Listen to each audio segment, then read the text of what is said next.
Were the Black Panthers actually communist? To answer the question of whether the Black Panthers were actually communist, we need to look at both their beliefs and the core ideas of communism. Communism is about creating a classless society where resources are shared according to need. It often involves a proletarian revolution, where the working class rises up against the capitalist class to establish a socialist state.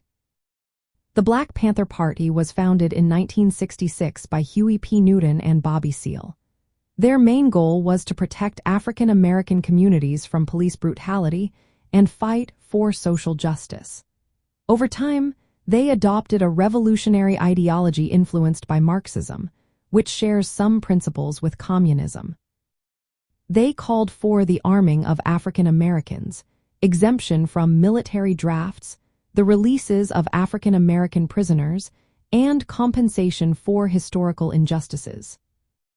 The Black Panthers identified themselves as Marxist-Leninists.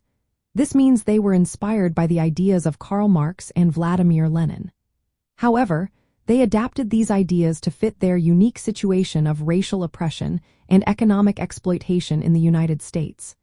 They did not strictly follow the traditional communist model of class struggle. Instead, they focused more on racial and national liberation. Their communist leanings were evident in their community programs. For example, they established free breakfast programs for children and health clinics to provide essential services to marginalized communities.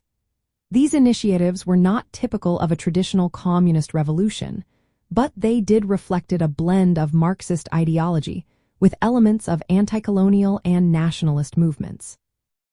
From a communist viewpoint, the actions of the Black Panthers can be seen as part of a larger fight against capitalist systems and racial oppression. However, their approach was distinct from traditional communist movements. They prioritized racial liberation over class struggle, which shows how they used communist ideas to tackle specific social and racial issues rather than pursuing a purely class-based revolution. So, while the Black Panther Party did incorporate some communist principles into their ideology and actions, they were not strictly a communist organization in the traditional sense.